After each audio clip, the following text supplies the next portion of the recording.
Nah itu kalau misalnya teman-teman daftar SBMPTN itu kan biaya pendaftarannya itu ada sekitar dulu Rp200.000, nggak tahu sekarang berapa ya.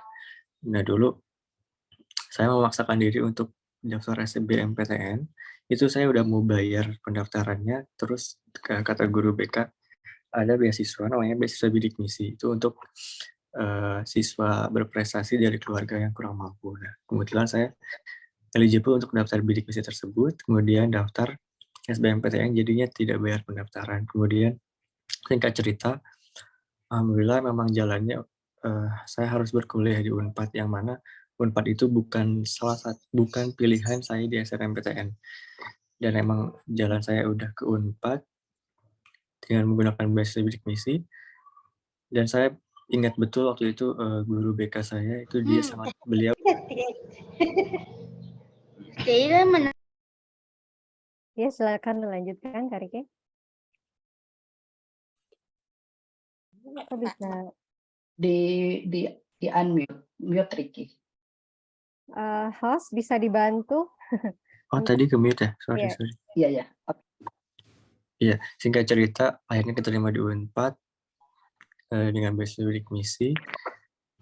Alhamdulillah di sana saya sangat bersyukur sekali sehingga nggak mau menyanyiakan waktu saya selama kuliah. Kemudian juga kebetulan untuk beasiswa LPDP ini saya udah tahu dari sejak maba S1, jadi emang udah udah mimpi banget lah buat jadi award di LPDP. Makanya untuk jadi award di LPDP itu kan semua orang tahu ya perlu persiapan dan nggak bisa semalam doang kan.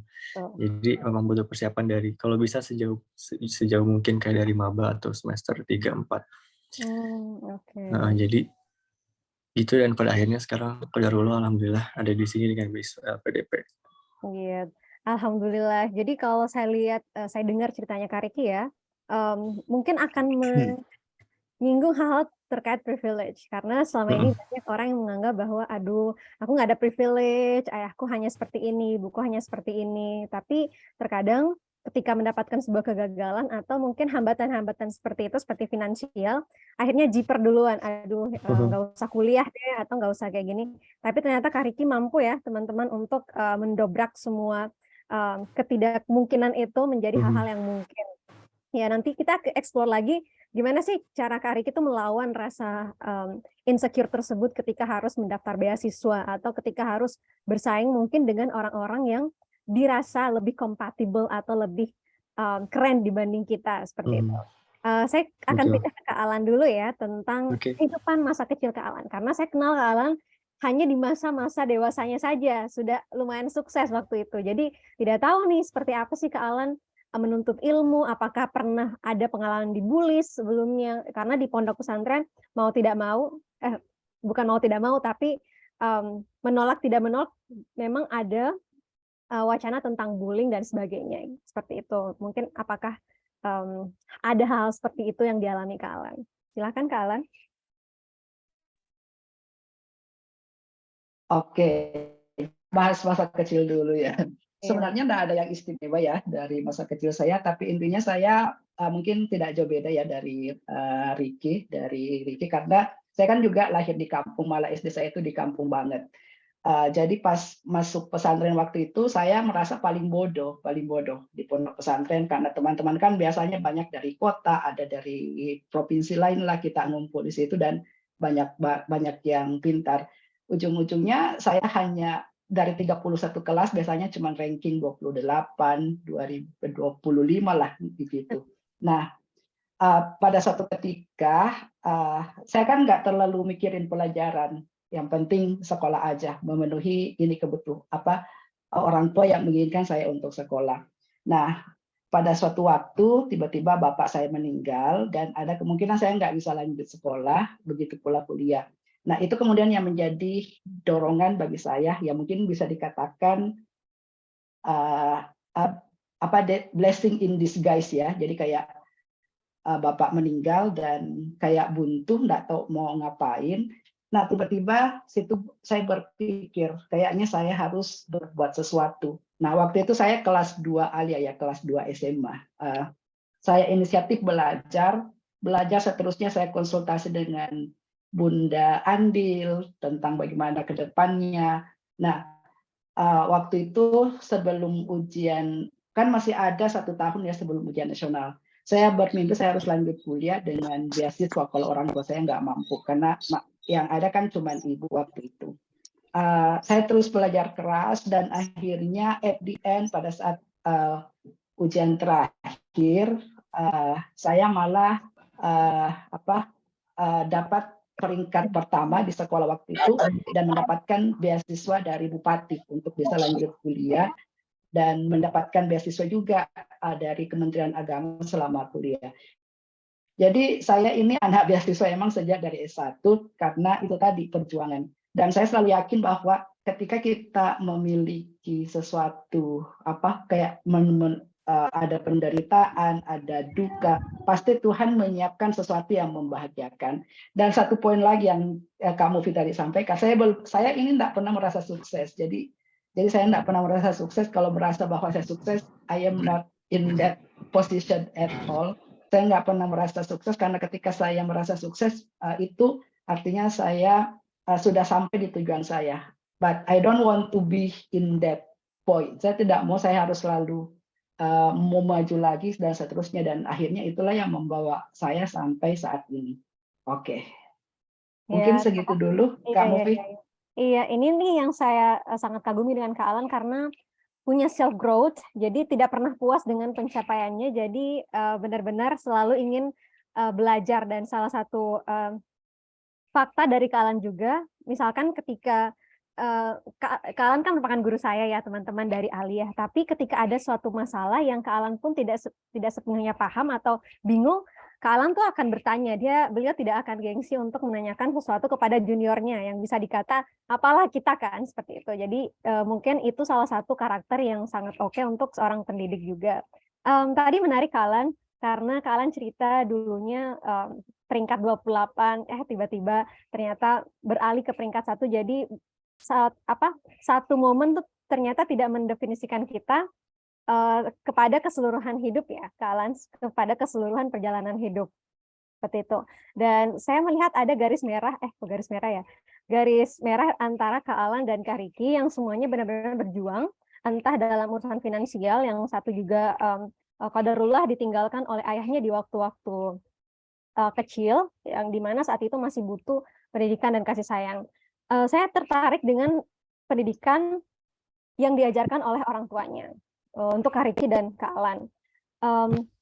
Karena saya pikir apa yang dirasakan saat ini adalah hasil dari didikan kumpulan didikan dari orang-orang di sekitarnya, entah itu keluarga dan teman-teman atau guru. Tapi saya tertarik dengan peran keluarga yang membangun Kak Alan dan Kak Riki. Apa sih habit atau pesan-pesan yang betul-betul diingat sampai sekarang terkait dengan perjalanan hidup?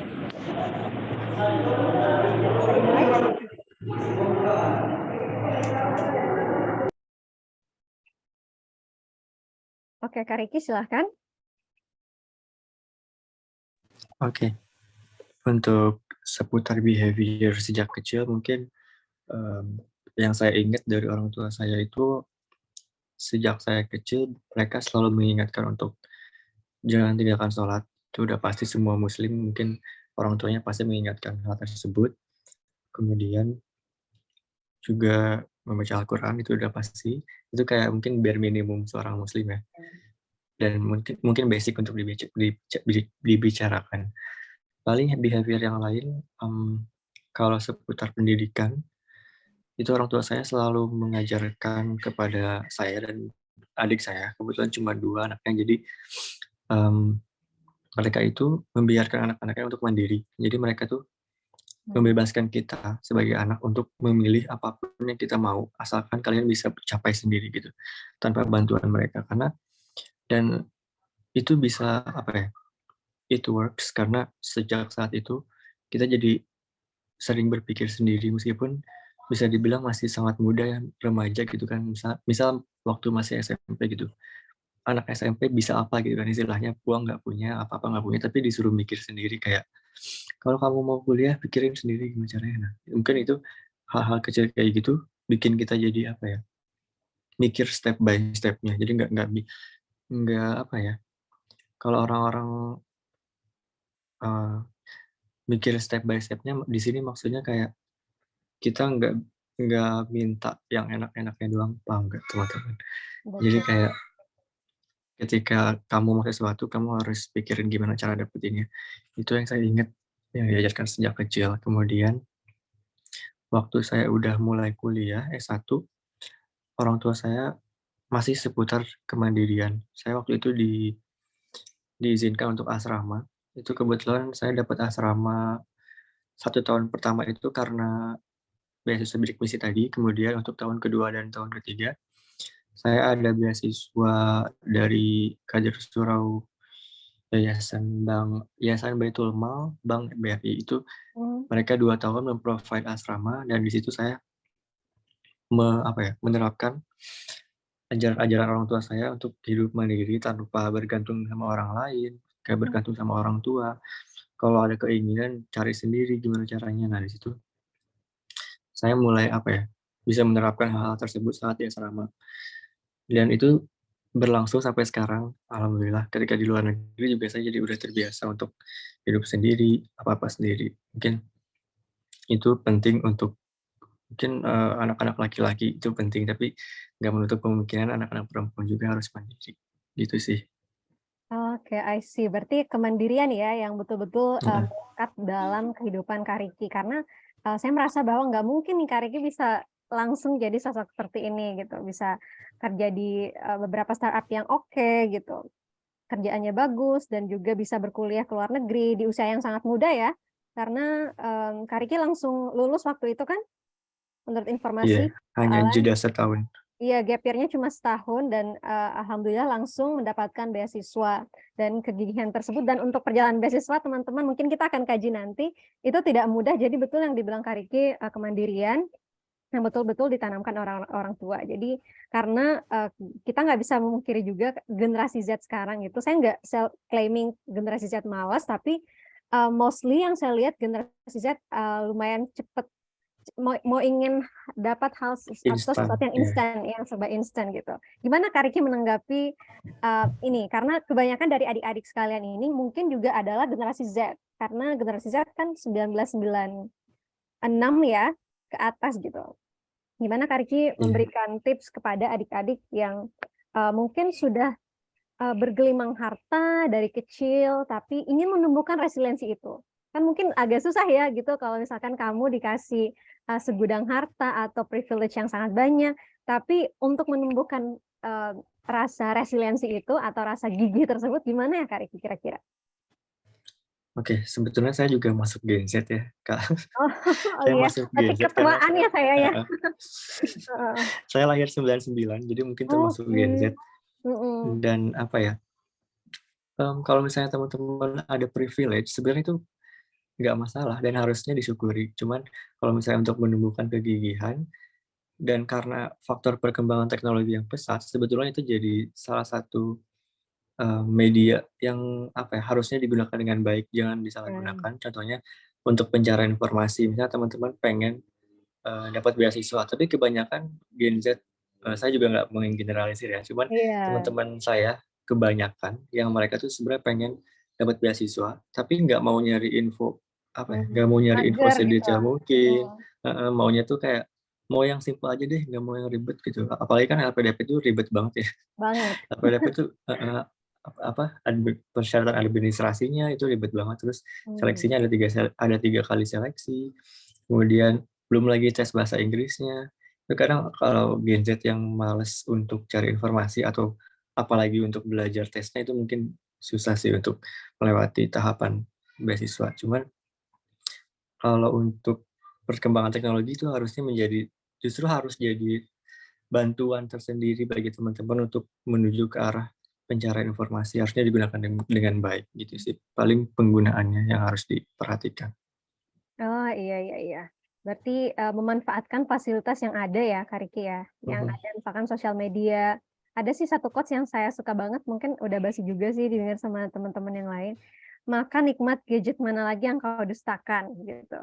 Karena emang udah banyak Mhm. banget, jadi tinggal, sepintar-pintar kita menganalisis yang mana sih yang bisa berpotensi untuk membantu kita menggapai mimpi.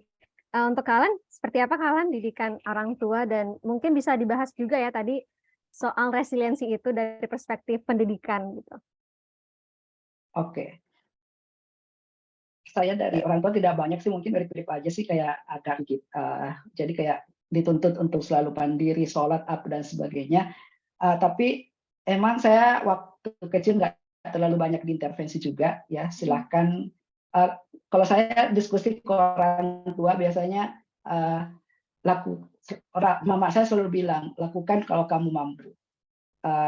Jadi saya memang selalu diskusi apapun yang saya akan kerjakan, saya selalu diskusi karena saya selalu minta didoakan. Setelah diskusi itu, apakah dia setuju atau tidak, dan dia sama sekali tidak pernah mengatakan jangan. Dia selalu mengatakan lakukan kalau kamu mampu, dan saya akan doakan. Dan itulah, dan makanya saya selalu mengatakan bahwa doa ibu saya itu penting sekali, karena menurutku doa ibu pula yang mengantarkan saya sampai bisa seperti ini, bisa sampai keliling, ya bisalah dikatakan keliling dunia ya, karena udah ke Jepang, ke Korea, ke Amerika, sudah 20 negara, Kanada, dan sebagainya, sekarang sudah di Australia.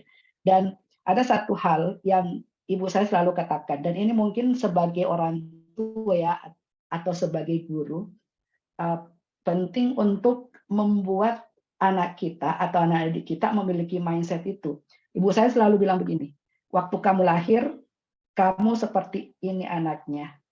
Waktu tidur, selalu kepalanya kemana-mana, badannya kemana-mana. Ini menandakan bahwa kalau kamu nanti besar, kamu akan kemana-mana. Dan itu masuk di dalam alam bawah sadar saya. Dan ketika ya alam bawah sadar, dan itu menurutku sangat positif. Jadi ketika kita selalu mengatakan hal-hal positif ke orang lain, ke teman-teman, ke anak-anak, atau ke siswa, itu akan tersimpan di alam bawah sadar. Dan saya selalu merasa itu. Kenapa saya bisa keluar? Karena dari kecil mama saya memang selalu bilang, kamu pasti akan kemana-mana, karena kamu seperti ini orangnya. Dan ini menjadi law of attraction ya sebenarnya. Itu kayak hukum, ya itu selalu seperti itu. Dan saya itu sangat meresap. Dan memang saya seperti itu, karena tidak puas. Kayak setelah di Australia, nanti saya mau ke UK lagi deh untuk postdoc atau apalah sebagainya. Karena itu yang selalu terngiang-ngiang di alam bawah sadar saya harus memang kemana-mana seperti itu. Kemudian mengenai, jadi kesimpulannya orang tua saya tidak terlalu banyak menuntut apa-apa, lakukan kalau kamu mampu, itu saja yang sering saya lakukan. Dan mungkin yang dasar-dasar tadi ya, seperti Kak Riki bilang, sholat, ngaji, dan sebagainya, berbuat baik, dan jangan jahat kepada orang lain, karena kalau kita jahat ke orang lain itu bisa saja doa mereka yang terkabul karena kita aniaya. Jadi mereka. Ya jangan jahat sama orang lain dan sebagainya. Itu penting sekali sih. Dan untuk anak-anak muda sekarang, saya sangat sepakat dengan Kak Riki yang Kak Riki katakan bahwa itu tadi untuk resiliensi ya, kayak ketahanan kita emang sangat banyak. Kita itu di boom dengan berbagai hal. Nah, disitulah kecerdasan kita harus memilih. Dan disitulah peran orang tua, peran guru, dan peran senior, dan sebagainya untuk membantu kita. Karena ketika anak-anak generasi sekarang tidak dibantu dengan diarahkan, mereka akan larut. Karena sosial media itu atau handphone itu, teknologi itu is addicted. Saya bahkan pernah addicted juga dengan Instagram, dan bahkan sampai sekarang masih sering addicted. Jadi kalau memang tidak ada yang arahkan, tidak ada yang temani siswa anak-anak itu, ya seperti itu, mereka adiksi dengan game. Akhirnya tidak ada kesempatan untuk melihat hal-hal yang mungkin akan berguna bagi mereka ke depannya. Bahkan saya menginginkan mungkin ya, kalau di sekolah-sekolah nanti itu ada mentor for sharing. Jadi setiap siswa itu ada mentornya, setiap mahasiswa di kampus ada mentornya. Ya kalau mungkin mahasiswa sebaiknya cari mentor lah di kampus yang bisa mengarahkan lebih baik untuk bisa dapat beasiswa dan sebagainya. Cukup dulu mungkin. Iya, saya tertarik di bagian yang tadi sih Kalan tentang restu orang tua. Karena seperti halnya santri-santri kita di sini, ada kan yang ingin juga melanjutkan studi, misalkan let's say untuk S1-nya ingin melanjutkan di Kairo, Mesir, dan sebagainya. Atau misalkan seorang perempuan, tapi terlalu mungkin dikekang, atau mungkin mendapatkan orang tua yang sangat protektif. Bukan hal yang negatif, tapi memang mungkin menjadi salah satu bentuk rasa cinta orang tua kepada anaknya, apalagi jika anaknya adalah seorang perempuan.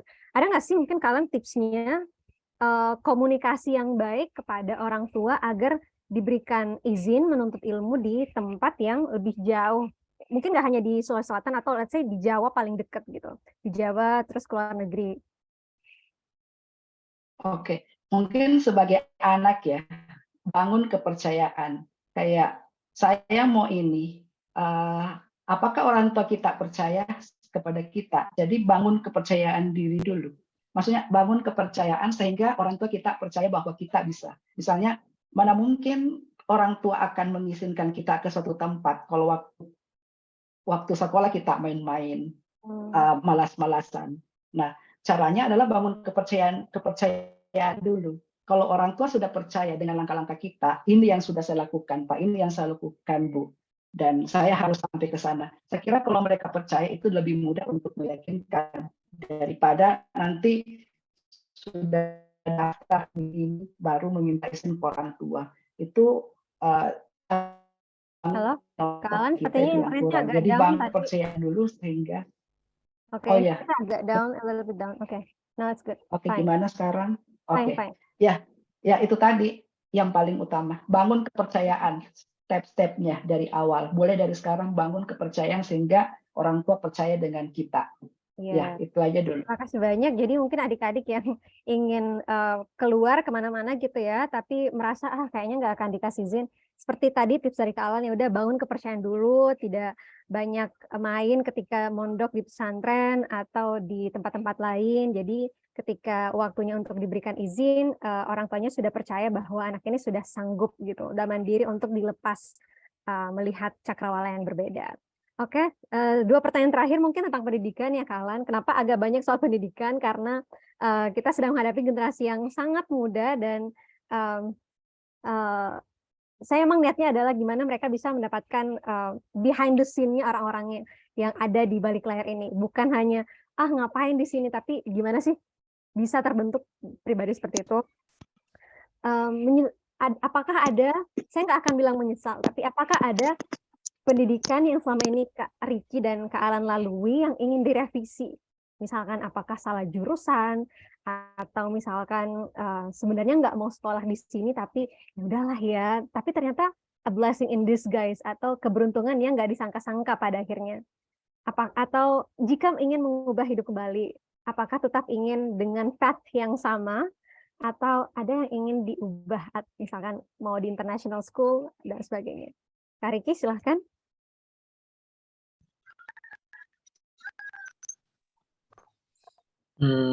Kalau suatu hal yang ingin direvisi sebenarnya mungkin sangat sedikit ya. Mungkin hampir nggak ada. Karena apa ya? Karena saya selalu merevisi hal tersebut setiap fase setiap perpindahan fase saya. Misal waktu dari transisi SMA ke kuliah, saya revisi. Misal dari SMP ke SMA, saya revisi karena waktu itu tadi yang diceritain Kak Alan itu saya juga sempat ngalamin. Saya di SMP itu ranking 28 sama juga. Oh iya, Atau mungkin couple ya. saya ranking 28 waktu di SMP karena saya di kelas unggulan, jadi agak susah gitu kan kompetisinya. Terus di situ saya revisi waktu masuk SMA, gimana caranya saya nggak tertinggal lagi.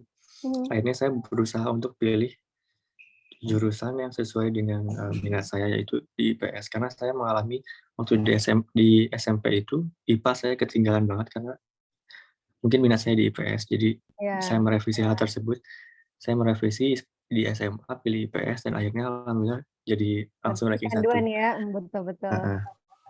Langsung ranking 1. Di situ selama SMA ya biasa menjalani hal sebagaimana mestinya.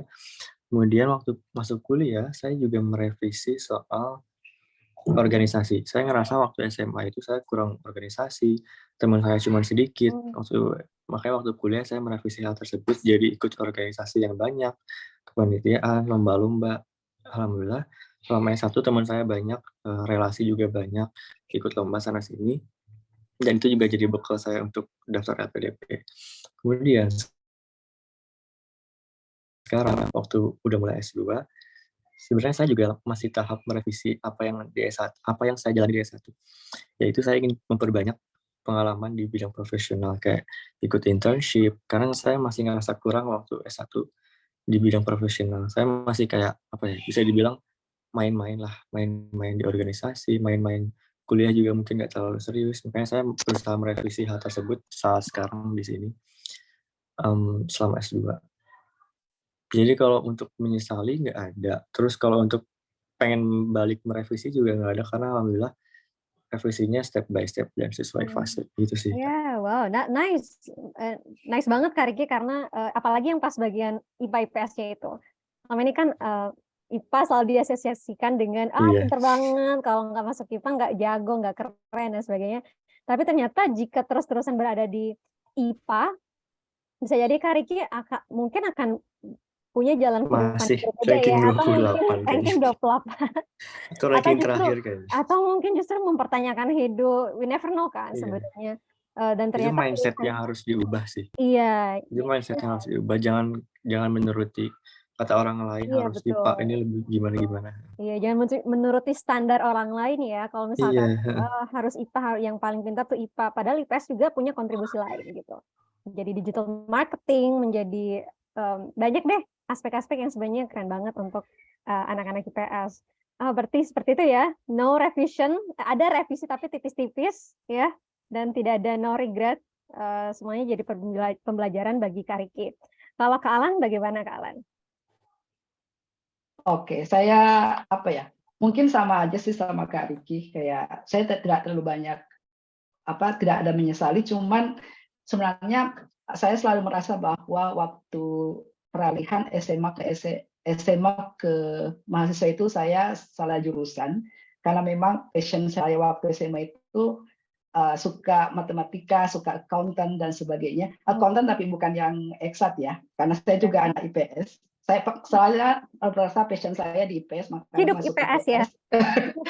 And then saya suka ekonomi waktu itu dan pengen sekali jadi banker. Tapi mungkin karena diskusi dengan teman-teman, diskusi dengan orang tua, akhirnya saya mengambil pendidikan. Mungkin ini mama saya juga mengusulkan bahwa saya sangat menginginkan kamu jadi guru, karena saya juga dulu guru, cuman gagal karena dilarang sama bapak untuk melanjutkan karir sebagai guru. Yeah.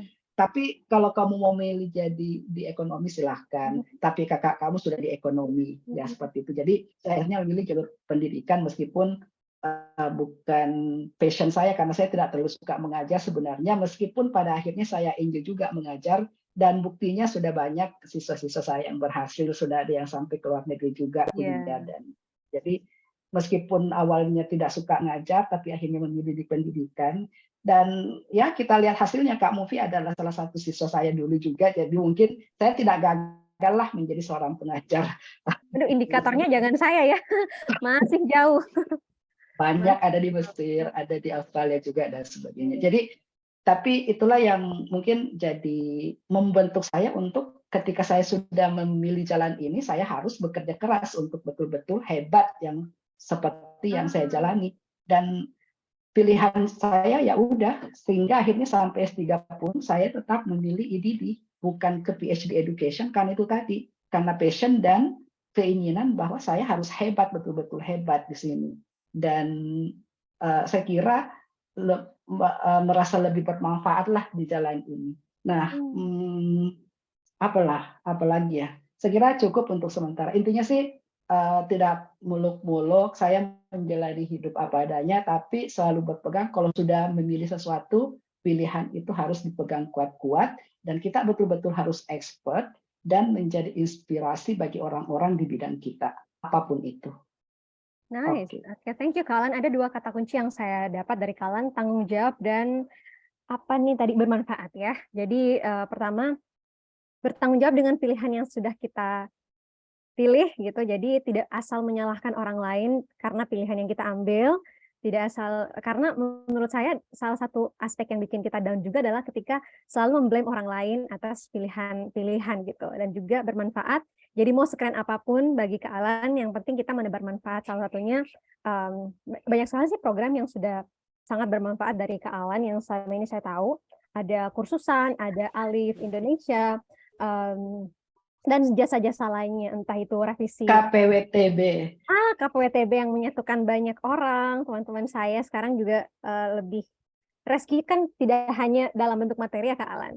Ada dari teman, ada dari networking, dan saya percaya sekali untuk pekerjaan-pekerjaan saya pun sangat jarang saya apply pekerjaan gitu. Mostly ditawari karena teman, ada lowongan pekerjaan sini. Bukan berarti orang dalam ya, tapi mereka menawarkan sini saya bantu untuk revisi CV-nya seperti itu. Itu menurut saya adalah salah satu reski yang tidak ternilai dibanding materi seperti itu. Satu pertanyaan terakhir, karena Kak Alan sudah ke luar negeri, Kak Riki juga sudah di luar negeri. Sepenting apa sih pembelajaran bahasa selama sekolah yang betul-betul membantu Kak Riki dan Kak Alan untuk bisa sampai di titik ini sekarang? Dari Kak Riki dulu. Silahkan. Oke, mencerita soal apa namanya, tips and trick, enggak tidak asik sih, Ya, perjalanan perjalanan bahasa Inggris. Bahasa Arab Sebelum juga ya perjalanan kalau bahasa misalkan Inggris. bisa Kak Riki. Enggak. juga, oke, berarti bahasa Inggris saja. Silakan. Oke, sebelum cerita ke sana, saya ada fakta tentang saya. Saya dulu SMA benci banget bahasa Inggris. Nggak suka itu. Maksudnya kayak setiap pelajaran bahasa Inggris tuh rasanya pengen nggak mau ikut kelas. Malas banget. Terus kayak, apalagi kalau ada apa ya, materi tentang grammar ya, speaking terus terus nulis juga kan, nulis harus sesuai grammar. Terus saya pengen bolos gitu kan. Tapi jangan ditiru ya. Habis itu udah kan waktu kuliah juga sempat ada TPB namanya, kayak apa ya? Kayak mata kuliah dasar lah gitu. Ada bahasa Inggris juga. Itu juga sama, masih malas karena masih apa ya? Rasanya tuh masih jauh lah kepikiran untuk bakal keluar negeri gitu. Makanya masih malas-malas. Pada akhirnya pas sudah lulus dihadapkan dengan pendaftaran LPDP dan di situ ada persyaratan bahasa Inggris. Rasanya kayak ya, sama mungkin ini masuk salah satu penyesalan saya yang tadi. Saya menyesal nggak belajar sungguh-sungguh bahasa Inggris dari SMA. Tapi ya alhamdulillah, ternyata syaratnya ya cuma sertifikat IELTS, yang mana itu kan cuma indikator doang, tes doang gitu kan, bukan yang kayak harus perfect gitu kan. Jadi bisa lah kalau teman-teman di sini mau tes IELTS atau TOEFL atau tes bahasa lainnya, itu bisa kok dipelajari dalam waktu hitungan bulan gitu, nggak harus dari awal dari SD, SMP, SMA, enggak. Jadi bisa dikejar selagi teman-teman ada niat dan keinginan yang kuat untuk belajar bahasa Inggris. Jadi saya kemarin ceritanya waktu mau tes LPDP itu awalnya pakai Duolingo. Jadi waktu saya seleksi LPDP itu 2021 itu masih bisa pakai Duolingo. Tapi sekarang kayaknya kata teman saya udah nggak bisa. Jadi dulu kebetulan tuh masuk privilege sih. Pas tahun 2021 masih bisa pakai Duolingo. Itu tesnya cuma sekitar 30 menit doang dan itu bisa online. Itu diterima oleh LPDP. Nah, tapi itu cuma daftar LPDP-nya doang. Waktu daftar kampus tetap harus pakai IELTS, makanya harus pakai IELTS. Tetap pakai IELTS, apalagi Australia wajib pakai IELTS. Jadi saya mempersiapkan IELTS itu kurang lebih kayak 4-5 bulan gitu. 2 bulan pertama saya belajar sendiri, terus 3 bulan sisanya kebetulan bareng Bang Alan juga di Jogja, ada pengayaan bahasa dari LPDP. Itu di sana ketemu teman-teman yang sama-sama mau keluar negeri yang belum mendapatkan sertifikat IELTS. Di situ belajar selama 3 bulan. Lumayan seru sih kalau teman-teman pembawaannya seru, insya Allah bisa. Dan targetnya juga untuk kuliah di luar negeri nggak yang kayak harus perfect. Itu minimal kalau Australia itu 6,5. Itu 6,5 teman-teman bisa didapatkan skor 6,5 itu kalau misalnya teman-teman cukup untuk fasih ngobrol biasa kayak gini. Nggak harus kayak grammar perfect atau harus sesuai EYD kalau bahasa Indonesianya. Nggak harus sesuai grammar banget kalau speaking.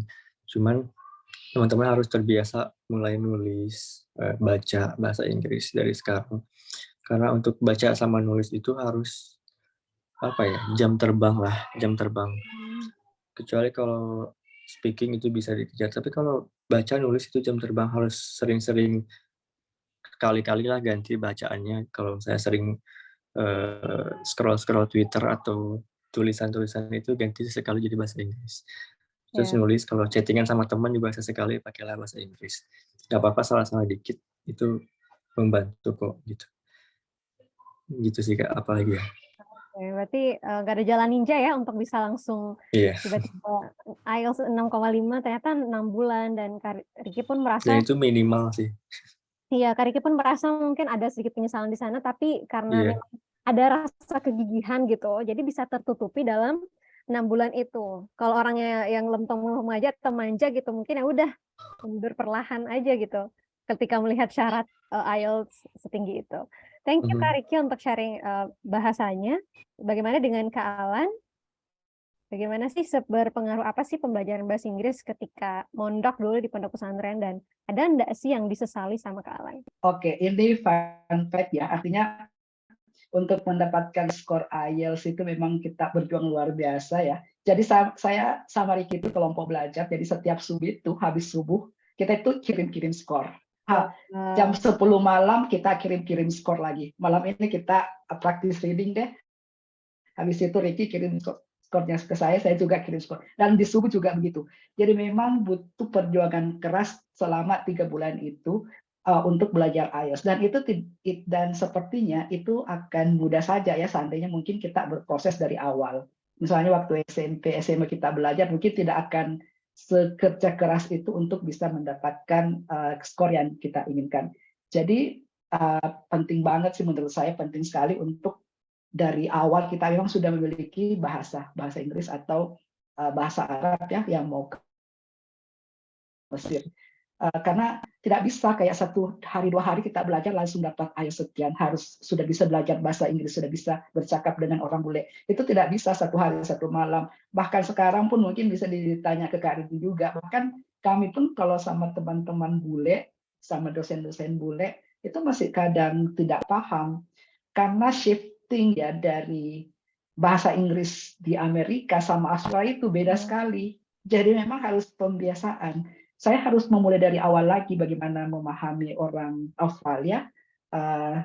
Dan kalau dibandingkan di US kan memang menurut saya lebih mudah sih bahasa Inggrisnya karena sudah terbiasa dengan Hollywood.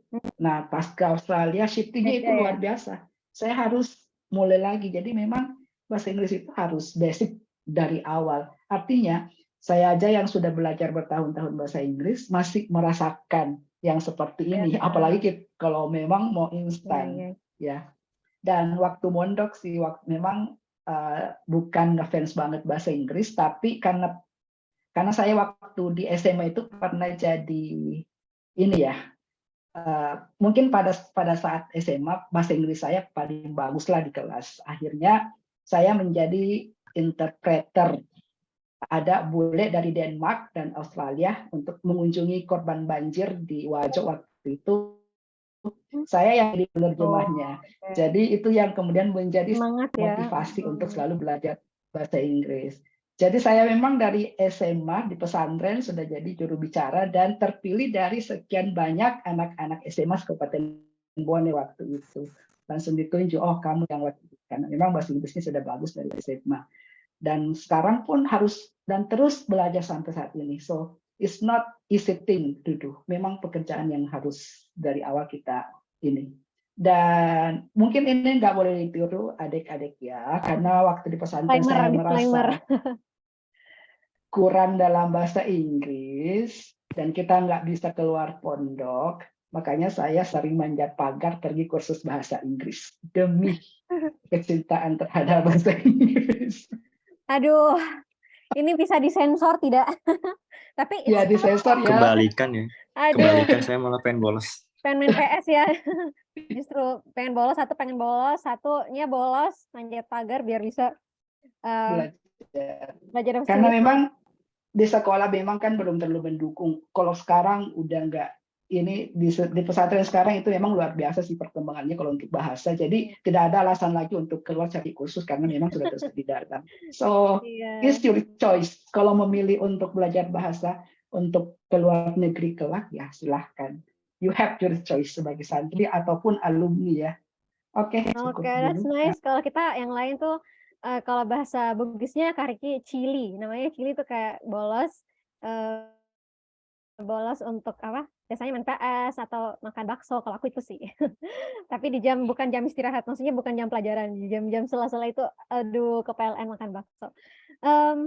Menarik ya, tapi Kalian juga tadi menjelaskan sebenarnya di pondok itu sudah difasilitasi dengan bahasa dan sebagainya. Tapi sebagai guru bahasa Inggris sendiri ya Kalian, saya merasa bahwa masih ada nih ketika saya mengajarkan bahasa Inggris dan masih ada fenomena smart shaming di mana tuh anak-anak merasa membuli teman-temannya yang lain ketika belajar bahasa Inggris, kayak apa sih sok banget pakai bahasa Inggris, ih sosoknya pakai bahasa Inggris, santai nih. Seperti itu, dan itu kadang membuat jalan saya terhambat atau membuat teman-teman yang lain tuh santri-santri terhambat untuk berkembang. Ada tips nggak sih Kak Alan untuk santri-santri kenapa sih senang membuli temannya yang mau belajar gitu? Padahal mereka nggak ada salah apa-apa. Mereka pun dianggap kadang caper ke gurunya ketika ngomong bahasa Inggris. Padahal sebagai guru kita sama sekali nggak menganggap itu caper gitu. Gimana tanggapan kalian sebelum kita pindah ke topik yang tentang puasa?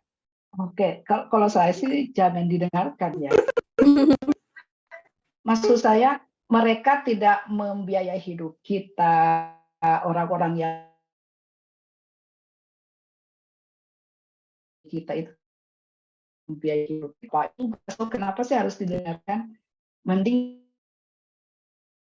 fokus dengan diri sendiri.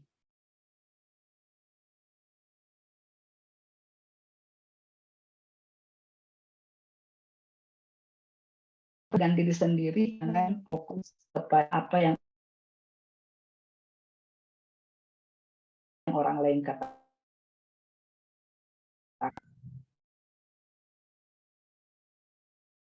Menjadi contoh bagi kita. Ada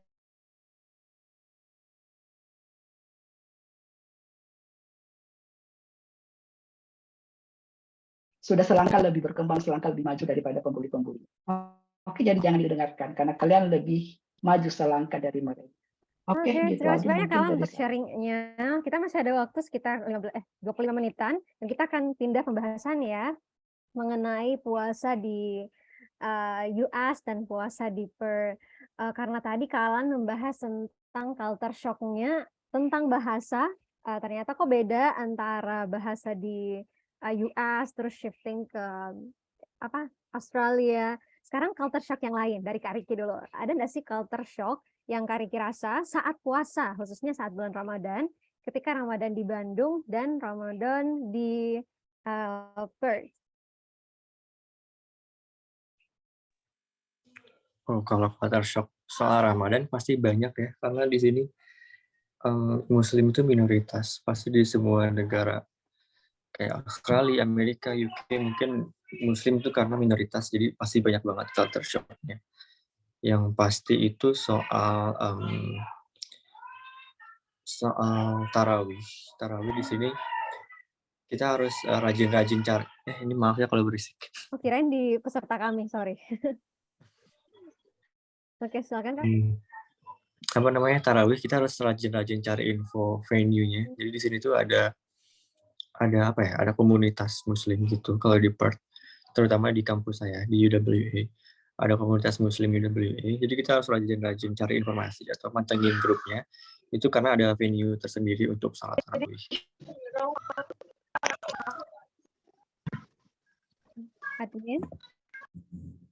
Oke, kemudian untuk buka puasa ini juga pasti culture shock banget, di mana waktu di Bandung tuh kita kan jalan 10 meter ada yang jualan kolak gitu kan. Ada yang jualan es campur. Itu kangen banget.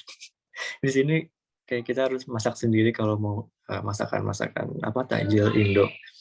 Makanya kemarin waktu ada buka bersama di KJRI, nemu takjil Indo tuh kayak seneng banget. Padahal itu cuman kolak doang, maksudnya cuma segelas kolak, tapi wah itu kayak lumayan mengobati lah hamsik. Habis itu culture shock lainnya, jam puasanya. Di sini 13,5 jam. Itu lumayan lebih lama ya dibanding Indonesia yang Indonesia. berapa jam ya Indonesia? Paling 12 nggak 12 sih? ya, 12. Iya, 12. Di sini 13 jam lebih.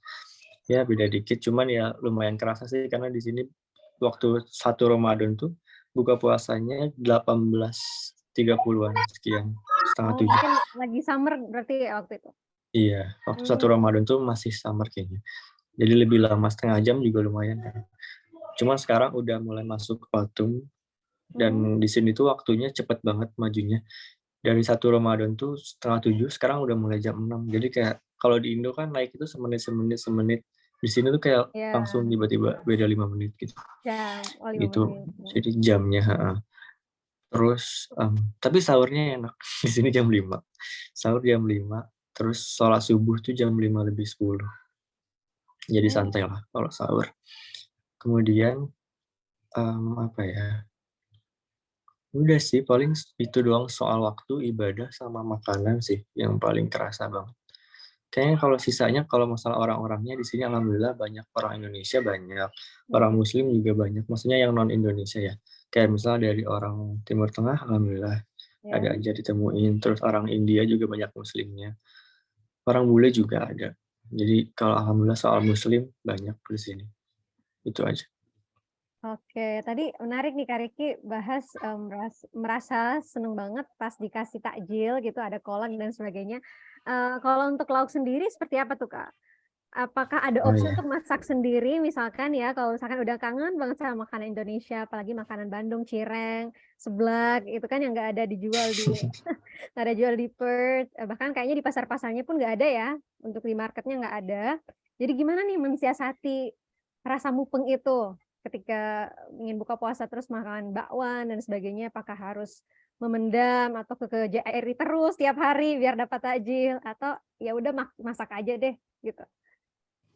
Ya saya apa ya ngerasa kayak kurang bersyukur gitu sih waktu di Indo kan kita apa ya segala sesuatu tuh gampang. Malah kadang Gojek. buat teman-teman yang mungkin di keluarganya masih kayak sering disediain dimasakin daging terus masak-masakan enak. Dulu saya juga alhamdulillah kayak gitu dan kayak apa ya dulu tuh kadang sering nolak gitu bosen nggak mau makan daging sapi terus di awal-awal puasa. Di sini justru kayak ya Allah dulu tuh aku sering nolak dikasih bakwan kan gorengan. Tapi di sini malah sengaja bikin. Oh, bikin berarti Terus ya? aku diketawain gitu kan sama keluargaku. Dulu dikasih ini nggak mau, sekarang bikin di sana gitu. Padahal di sini lebih mahal Nyari-nyari, gitu. heeh. Di sini apa-apa tuh kan lumayan lah. Di sana bumbu bisa 3.000 doang, dapat di sini 30.000 gitu. Oke, Paling itu buah-buahan sih. kayaknya juga mahal ya Kak Riki ya? Apa? Oh Duriannya iya kayaknya mahal buah-buahan. juga ya, buah-buahan rambutan. Kalau kalau dirupiahin di sini semua mahal sih Iya sih. gitu. Oke. Thank you. Masih ada yang mau di-share Kak Riki ya? Nanti ya kita balik lagi, kita ke Alan Heeh. dulu dari Australia, kita ke US ibaratnya ya. Nanti Kak Alan kasih komparasi ya between US and Australia. Seperti apa puasa di sana? Kak Alan saya tahu lebih suka masak, Kak Alan lebih senang kulineran dan sebagainya. Mungkin bisa di-share Kak Alan cara bertahan hidup nanti mungkin Santi ketika keluar negeri dan pas puasa gitu. Oke, jadi saya kan di US itu pertama kali merasakan di luar negeri puasa ya, jadi kerasa sekali jauh dari keluarga, terus harus kalau mau ke masjid juga jauh, harus jalan kaki. Untungnya setiap hari ada buka bersama di masjid di kampus saya waktu di US. Cuman tidak pernah sekalipun ada masakan makanan Indonesia selama 30 hari. Pernah satu kali waktu kami orang Indonesia yang inisiatif untuk bikin buka bersama di masjid. Nah, mungkin agak beda di Australia. Di situ saya ketemu banyak Muslim ya. Bahkan di kampus saya di Kertin ada khusus Kertin Islamic Student Association yang dari Indonesia. Kebetulan saya juga bagian dari pengurus itu dan ada ikro juga. Jadi untuk makan Indonesia bisa ke ikro dan tersedia setiap hari. Tapi waktu di US itu betul-betul menderita ya, bahkan di kampus saya itu yang Muslim Indonesia di Washington State yang waktu saya masih kuliah itu kalau tidak salah Muslimnya cuma 5 orang dari Indo. Wah, Coba di minoritas ya. betul-betul minoritas. Tapi ya jadi ketika kita di masjid ya cuma berlima doang ngumpul situ makan bareng karena cuma hanya 5 orang orang Indonesia yang Muslim. Ada sih beberapa orang Indonesia tapi non Muslim ya.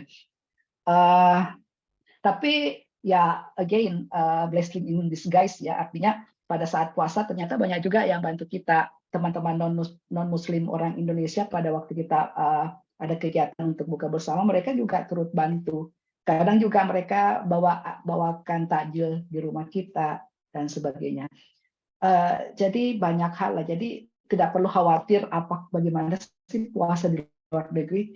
Nah, buktinya bisa kita jalani dan alhamdulillah sudah menjalani di 2 benua. So far no problem. Dan itu menurut saya menambah kecintaan malah terhadap Indonesia. Ternyata Indonesia itu nikmat banget sebenarnya. Dan disitulah kita belajar bahwa Indonesia memang seperti ini dan membuat kita semakin cinta Indonesia. Tapi bukan berarti ketika kita di luar negeri tidak bisa. Kita mampu. Bahkan lebih memahami hakikat kehidupan sebenarnya. Kita bersosialisasi, kita makan makanannya orang, dan bisa membuat kita kenal dengan orang lain karena makanan itu. Misalnya kalau makanan Bangladesh, kita mungkin nanya-nanya ini terbuat dari apa dan sebagainya. Ya, yang lebih berempah kan mereka ya. So far no problem. Ya. Yeah. Oke, menarik Alan. Tentang makanan ya, menyoal soal makanan nih, saya mau ke Kak Riki. Karena biasanya perspektif orang ketika ke luar negeri itu susah dapat makanan halal. Susah nggak sih Kak untuk di Curtin itu sendiri? Gimana sih cara membedakan daging misalkan ini daging babi kah? Atau misalkan oh ini sapi atau ayam gitu. Dan make sure kalau itu halal untuk dikonsumsi. Ada tips nggak Kak? Kalau aku lebih ke cari aman sih selama di sini. Aku cari aman ketika lagi pengen makan di luar, aku cari resto-resto halal yang benar-benar ada tulisan halalnya.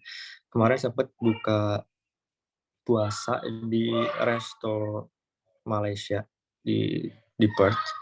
Itu mereka emang udah jelas di depannya ada tulisan halal, terus orang-orangnya juga emang Muslim kebanyakan dan mereka pada buka puasa. Jadi saya cari aman aja, cari-cari resto yang halal. Terus kalau pengen makan pengen masak sendiri, saya cari bahan-bahan juga yang halal. Kayak misal cari bumbu.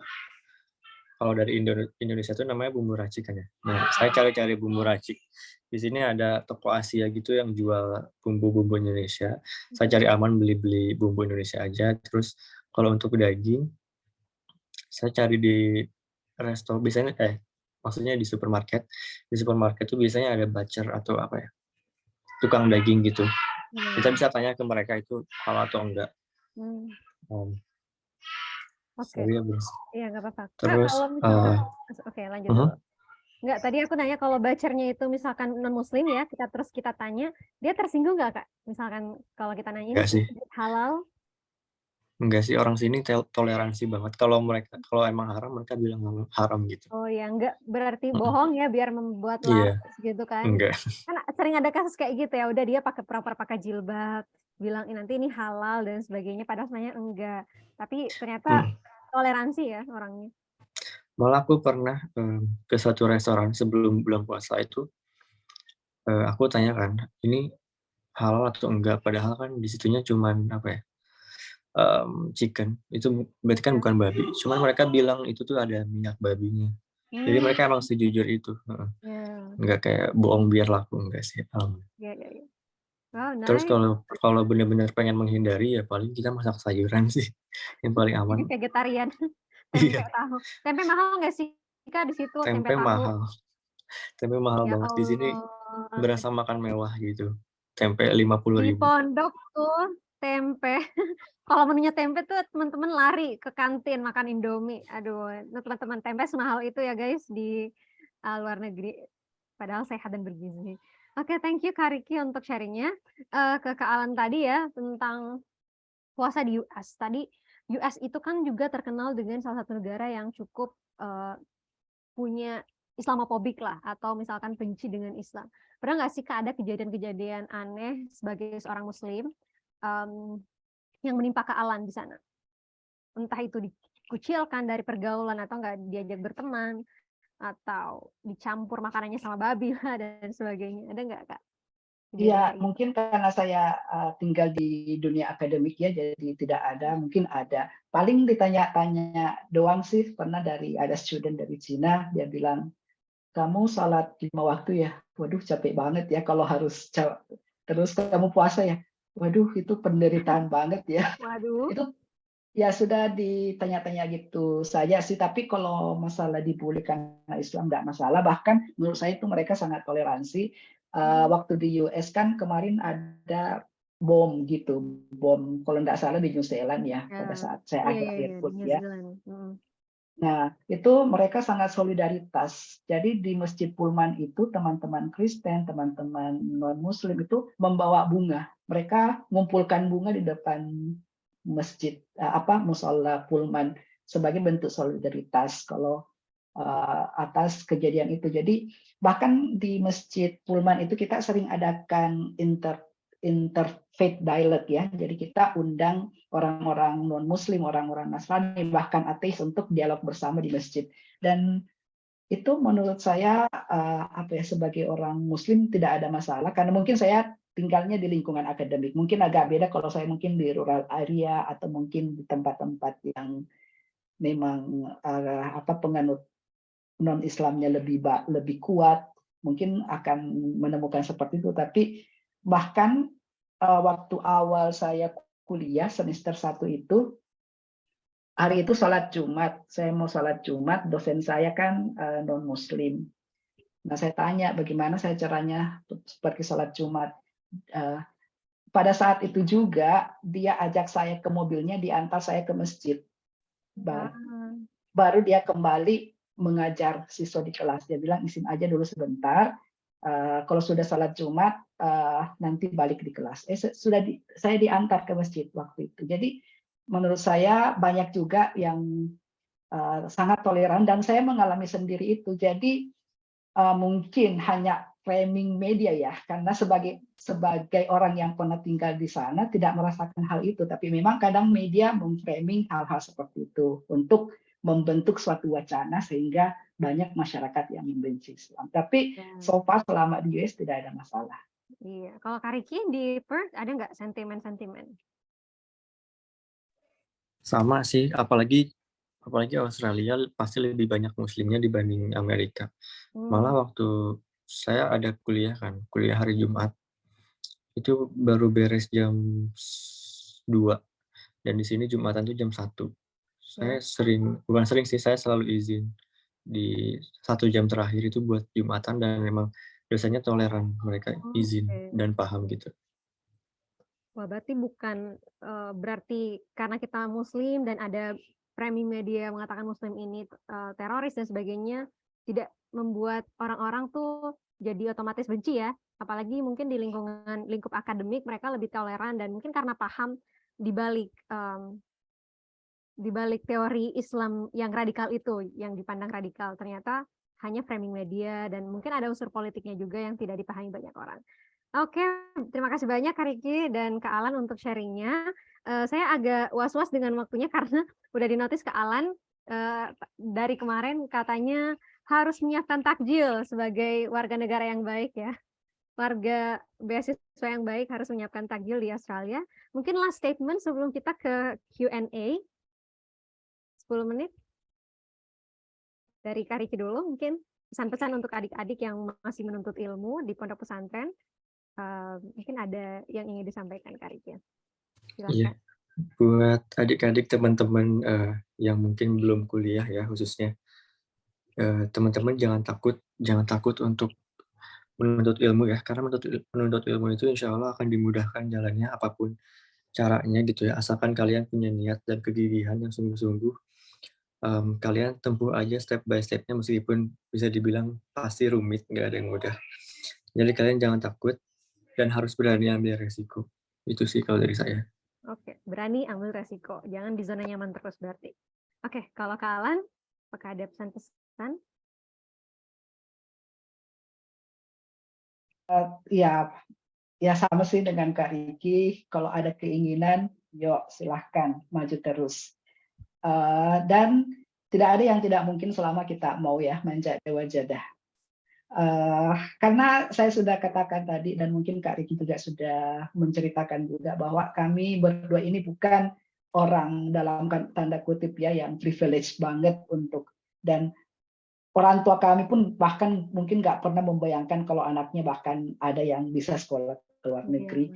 Tapi karena ada keinginan kuat, kemudian ya law of attraction itulah yang mengantarkan kita sampai sejauh ini. Jadi selalu put in your mindset dan saya pasti bakalan ke situ, saya pasti bakalan keliling dunia, saya pasti bisa ini. Ya dengan selalu dream, bahkan mungkin saya di layar laptop pun masih sering menyimpan ketika saya menginginkan sesuatu itu saya tempatkan di ini, di wallpaper laptop atau HP saya. Nah, kalau mungkin bisa dilihat wallpaper di HP saya ini masih Australia ya kalau kelihatan. Itu masih Australia karena memang dari dulu pengen S3 di Australia. Jadi apa ya? Itu yang akan mengantarkan kita ke impian-impian kita. Jadi dream it, but dan jangan lupa act on it. Impikan dan lakukan. Jangan cuma wacana, betul. Iya, jangan cuma wacana. Bukan hanya mimpi buat diri sendiri ya, mungkin kamu juga sudah lihat bagaimana kiprah saya bisa mendirikan Alif Indonesia, Klip English Academy, kemudian keluarga pelajar Wijatobone, dan banyak mungkin yang sudah saya lakukan di daerah, dan itu semua dari mimpi sebenarnya. Tidak mungkin yang dari kecilnya di kampung itu bisa sangat dikenal di KPWTB, mengumpulkan orang-orang cerdas sampai sekarang, dan mereka sangat terbantu dengan itu, dan sering sekali saya dapat terima kasih Kak, saya sekarang ada di sini berkat Kak Alan, terima kasih Kak, karena akhirnya saya sekarang kerja sebagai perawat di Arab Saudi, saya sekarang di Jepang, itu karena jasa-jasanya waktu di KPWTB, waktu mengajar bahasa Inggris dan sebagainya. Dan itu sudah cukup membuat saya, oke, perjuangan harus dilanjutkan, karena ucapan terima kasih itu membuat hati saya merasa penuh, merasa hebat, merasa luar biasa. Wah, terima kasih. Benar-benar bermanfaat ya, Masya Allah. Semoga saya juga sebagai muridnya Kak Alan dan teman-teman sekalian bisa menebarkan manfaat dengan porsi masing-masing. Nggak harus menjadi pendidik, bisa jadi menjadi perawat seperti kata Kak Alan tadi, bisa jadi kayak konten creator yang menyebarkan konten-kontennya di ribuan followers dan akhirnya mengubah perspektif masyarakat terhadap suatu hal. Jadi dalam hal apapun, entah jadi polisi, jadi ahli, dan make up artis yang membantu teman-teman yang ingin menikah dan sebagainya, semuanya punya kontribusi dalam kehidupannya masing-masing. Baik, terima kasih banyak Kak Alan dan Kak Riki atas talk show pada hari ini. Tapi sebelum menutup itu, saya ingin adik-adik, mungkin 1, 2, 3 penanya yang singkat saja, ya. Ada nggak sih yang mau bertanya? Mumpung di sini ya teman-teman, ini kita tim media berusaha semaksimal mungkin untuk memfasilitasi adik-adik sekalian, khusus untuk anak pesantren biru ya. Karena susah sekali kalau Kak Riki mau didatangkan ke Bone gitu, apalagi Kak Alan kemarin sibuk juga dan kita tidak sempat undang karena ternyata ribet juga. Jadi akhirnya baru kesampaian untuk mengundang pemateri. Jadi silahkan dimanfaatkan kesempatan ini untuk bertanya. Entah pertanyaan receh, terserah. Pertanyaan nanti kita ajak Kak Riki ke Bone ya, kapan-kapan. Oke. Amin, iya. Ada yang mau bertanya? Ya, info juga ya, Kak Riki ini waktu kuliah S1 dia anak PIMNAS. Mungkin kamu bisa jelaskan apa itu PIMNAS, jadi anak adik-adik juga. Apalagi PIMNAS, gue lupa. Oh, yang ini ya. Mahasiswa berprestasi. Oh iya, berprestasi nasional. Yang darinya merasa tidak mau gitu kan untuk kuliah di jurusan itu, ternyata jadi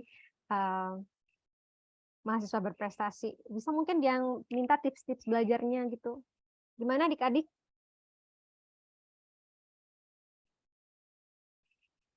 Ada yang mau nanya? Kita masih ada waktu nih beberapa. Oh iya, Pekan Ilmiah Nasional. Makasih Kak Liha.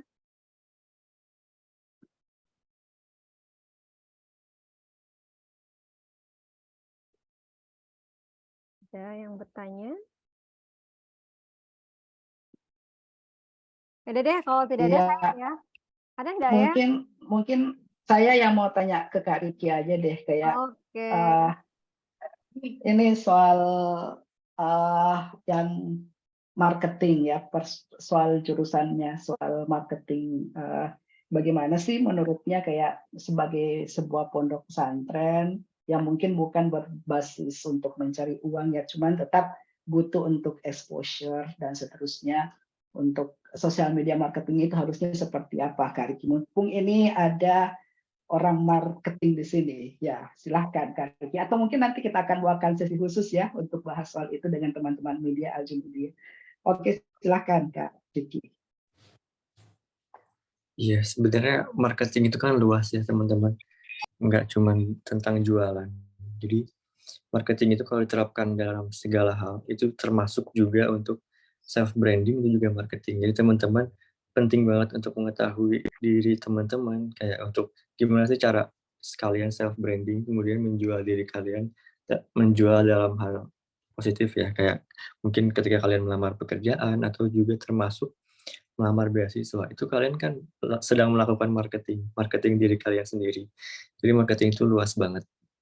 Dan kalau misalnya yang sedang aku pelajari di S2 itu memang lebih ke spesifik profesional dan aku ambil marketing karena selama S1 kebetulan juga tadi dimensi tentang PIMNAS. Itu aku pernah ikut 2 kali PIMNAS. Yang pertama itu waktu di Udayana Bali, terus yang kedua di UGM. Itu dua-duanya aku posisinya sebagai CMO, Chief of Marketing. Jadi emang udah dari S1 tuh emang udah senang banget marketing walaupun jurusannya dulu di komunikasi. Nggak ada hubungannya sama sekali, cuman emang passion-nya di marketing. Jadi marketing itu belajar gimana cara kita menjual sesuatu. Jadi nggak harus selalu produk atau brand atau apa. Jadi teman-teman kalau ada yang tertarik tentang marketing boleh langsung tanya. Kalau saya sekarang belum kepikiran gitu ya, boleh langsung DM di Instagram aja. Insya Allah dibalas. Iya, boleh dong nanti Kak di-share ya akun Instagramnya, nanti kita share di akun pondok kita, biar sekalian di-follow. Oke, ada penanya lagi nih dari Kak Hilal. Silahkan Kak Hilal, boleh di suara saja biar langsung aja. Oke, baik Kak, terima kasih atas waktunya. Mungkin pertanyaannya common untuk kedua pemateri pada hari ini. Karena dari pemaparan sebelumnya, kedua pemateri merupakan award. Nah, mungkin seputar award deh. Mungkin mewakili teman-teman pejuang beasiswa. Nah, mungkin bisa sedikit dijelaskan atau diceritakan tentang suka duka perjuangan meraih beasiswa. Suka dukanya mungkin susahnya apa atau mungkin senangnya apa selama perjalanan menggapai beasiswa. Terima kasih. Kayaknya dukanya aja ya, sukanya tuh nggak ada kayaknya ya. Up and down-nya begitu. Oh, up and downs-nya. Mungkin disingkat saja ya, karena kalian sepertinya sudah mau bagi-bagi takjil habis ini. Silahkan, kalian.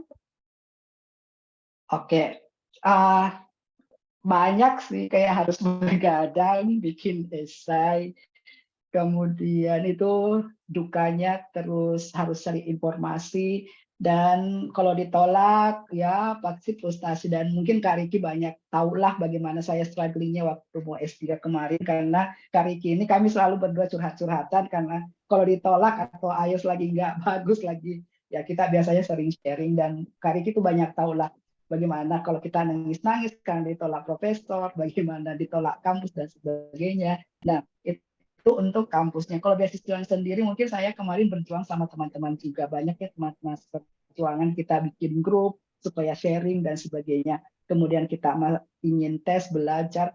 Jadi waktu kemarin di LPDP itu kan kemarin mama saya sakit ya. Waktu itu saya malah belajarnya di rumah sakit. Saya bawa buku-buku tes ke rumah sakit. Terus waktu wawancara juga. Nah, pada saat 3 hari sebelum wawancara kan ibu saya meninggal. Nah, waktu ibu saya kayak kita masih sementara berduka pada waktu itu, saya tuh masih berjuang. Kalau misalnya kan di Bugis ya kita ada mengaji kalau habis maghrib atau isya. Setelah mengaji saya mengaji untuk ibu, saya belajar lagi untuk interviewnya. saya belajar lagi, maka dibilangin sama keluarga, kenapa rajin sekali belajar? Saya tidak bilang kalau saya daftar beasiswa waktu itu. Ya saya hanya bilang ya ingin mengulangi pelajaran dulu. Nah, tapi dari situ akhirnya saya bisa lolos. Jadi itu banyak sekali suka dukanya, tapi sukanya juga banyak menurut saya. Artinya melalui beasiswa kita malah punya banyak teman. Saya bisa ketemu Kak Riki, ketemu teman-teman yang lain yang bisa membuat saya menginspirasi, karena saya banyak belajar dari teman-teman juga selama perjuangan mendapatkan beasiswa ini, baik waktu di pembekalan bahasa maupun pada waktu di PK ya, persiapan keberangkatan. Waktu di US pun masih begitu. Saya waktu ke US kan se-Indonesia hanya terpilih 23 orang ya. Dan itu yang 23 orang itu saking dekatnya sampai sekarang itu kita masih sering komunikasi. Di grup itu setiap hari kita komunikasi. Itu mungkin sukanya ya, kita ketemu banyak orang yang membuat kita termotivasi mau belajar dan itu networking juga. Oke, mungkin ke Kak Riki aja deh, karena yang masih awal-awal ya. Ya, Kak Riki, silahkan. Oke, kalau duka dari saya sendiri, sebenarnya benar sih kayak Kak Alan dari tahap pencarian informasi itu mungkin bagi sebagian orang susah karena mager atau segala macam alasan buat nyari informasi. Terus kemudian duka bagi aku sendiri, tadi udah diceritain juga soal bahasa. Bahasa itu memang part paling susah sih menurutku ya, kalau untuk beasiswa ke luar negeri. Karena kalau kita interview beasiswanya, itu kan kita masih bisa pakai bahasa Indonesia. Dan juga interviewernya orang Indonesia gitu kan, kalau LPDP. Justru yang susah itu bahasanya. Dan ternyata memang sesusah-susahnya pun, sebanyak itu dukanya, tetap ada sukanya. Kayak misalnya struggling bahasa. Tapi pas udah dapat beasiswa terus kuliah di luar negeri, itu jadi suka tersendiri karena ya berguna gitu kan belajar selama ini bahasa Inggris. Kemudian sukanya bener tadi ada jadi banyak koneksi juga sesama award di LPDP, terus juga jadi kita tahu lebih banyak tentang diri kita karena ketika kita nulis esai terus nulis CV segala macam kan kita jadi apa ya explore diri kita tuh sebenarnya mau dibawa kemana, terus self branding kita tuh di hadapan interviewer kayak gimana, itu sukanya. Jadi mungkin teman-teman yang ada niatan pengen beasiswa nih bisa mulai dari sekarang untuk self branding, lagi-lagi tentang marketing diri sendiri itu penting kalau untuk daftar beasiswa, karena interviewer tuh atau pewawancara itu ngelihat diri teman-teman itu kayak suatu produk apa ya, bukan produk, mungkin brand, kayak brand kalian itu menarik nggak di hadapan mereka, apa unique selling-nya, apa ya hal yang unik yang bisa dijual dari value teman-teman untuk dapetin beasiswa itu, terutama untuk LPDP itu kan untuk kontribusi ke negara. Apa sih yang nantinya bakal dihasilkan dari value teman-teman itu untuk Indonesia? Itu sih paling, Kak. Ya, baik, makasih banyak Kak. Mungkin itu pertanyaan terakhir ya. Karena sebenarnya masih ada satu pertanyaan, tapi kalian juga ada aktivitas setelah ini untuk Safira Nuraini. Tidak usah khawatir karena kita masih ada beberapa series ke depannya. Masih ada pembelajaran bahasa, masih ada materi dari Inggris nanti kita hadirkan ya. Nah, jadi silahkan pantau terus akunnya Pesantren Al-Junaidiyah untuk mendapatkan informasi tentang ini.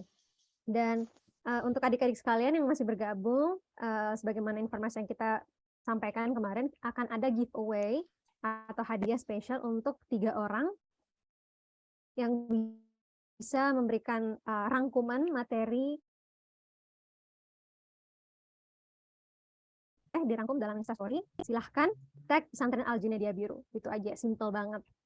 Silahkan foto aktivitas hari ini, terus berikan insight atau pemahaman tentang materi hari tersebut, dan juga silahkan tag Pesantren Al-Junaidiyah Biru dan ramaikan di teman-temannya. Oke, baik. Terima kasih banyak Kak Alan dan Kak Riki. Semoga bisa bersilaturahmi atau mungkin semoga saya bisa kembali ke Perth jalan-jalan lagi suatu hari ya, mengunjungi marketnya dan sebagainya di sana. Baik, terima kasih. Sebelum kita akhiri, kita sesi foto bersama dulu sebagai dokumentasi dan laporan untuk Kak Alan. Gimana nih, panitia bisa dipandu? Oke. Ya bisa Kak.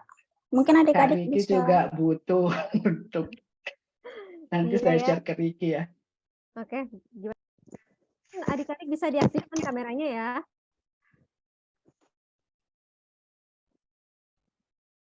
Oke. Ayo. 1, 2. Oh, tunggu dulu. Ayo silakan diaktifkan yuk. Kak Husnul, Kak Izzatul, Ya, kapan lagi foto Fahmi, bersama? Suci. Iya, kapan lagi semoga rezekinya menular gitu. Amin. Di sekolahnya. Karena ada beberapa orang, jadi berarti 3 sesi ya fotonya ya. Iya, Kak. Tapi masih ada yang belum aktif. Kak Asrul, tolonglah admin, Kak tim media, tolonglah kerjasamanya. Kak Ahdan, Kak nih, Kak Raihana, Kak Geisha, dan sebagainya. Yuk, silakan. Oke. 1, 2.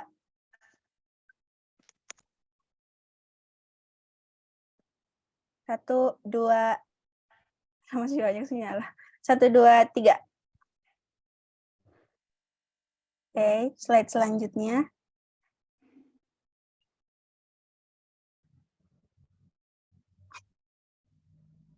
Satu, 2, 3.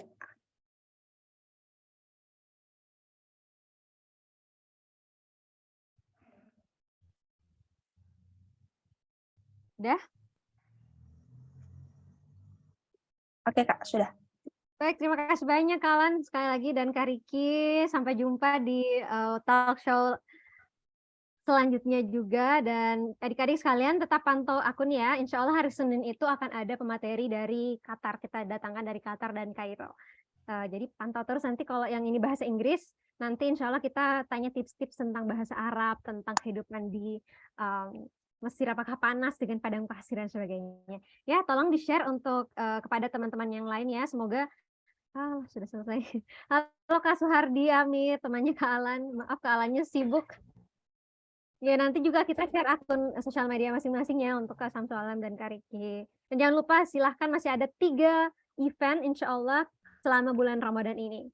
Ya, adik-adik tolong di-share dan disebarluaskan. Semoga makin banyak yang join di kesempatan selanjutnya. Akhirul kalam.